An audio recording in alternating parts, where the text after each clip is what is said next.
సినిమాలో మాత్రం ఒక మూమెంట్ అన్న, ప్రతి ఒక్కరికి ఎలా ఉంటుందంటే పలానా హీరో అభిమాని అంటే చులకంగా ఉంటుంది, వీడికి పని పాట లేదురా, ప్రతి ఒక్క హీరోని సినిమాలను ఆదరిస్తారు. ప్రతి అభిమాని కూడా ఏదో ఒక పాయింట్లో తన హీరోకి అభిమాని అవుతాడు అనేది మీరు చూపించారు. మాటలు రాకపోతుంటే మాటలు ఎలా నేర్చుకోలే అన్నప్పుడు హీరో పాట వింటే అలా అలా ట్రై చేస్తూ అభిమాని అయిపోతాడు. అలాగే ఒక గ్రామీణ స్థాయిలో ఉండే మాకు పట్టణాలకి కనెక్టివిటీ ఉండదు. అసలు జీవితం 0 స్టేజ్ నుండి స్టార్ట్ అవుతున్నప్పుడు 5 స్టేజ్కి ఎలా వెళ్ళాలి అనుకున్నప్పుడు మొట్టమొదట కనిపించేది మగతి హీరోసే.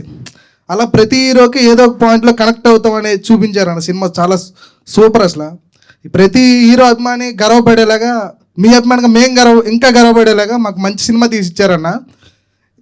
ఈ స్మార్ట్ శంకర్, డబుల్ ఈ స్మార్ట్ శంకర్ తర్వాత ఎలాంటి స్టోరీ వస్తుంది, ఆంధ్ర కింగ్ తాలూకు అంటే ఫ్యాన్ వార్స్ ఉంటాయేమో అని భయపడ్డాం, అంటే ఎలా తీస్తున్నారు సినిమాని అని. బట్ సినిమా చూసి వచ్చిన తర్వాత కానీ అన్న కాలర్ ఎగరేసుకునే మూమెంట్ అన్న ప్రతి అభిమాని, నాట్ ఓన్లీ రాబెం, నాకు మాత్రం ఈ ఫ్యాన్ మూమెంట్ అన్న. నేను నిజంగా ఇలా మిమ్మల్ని కలుస్తా అని చెప్పి అనుకోవట్లేదు.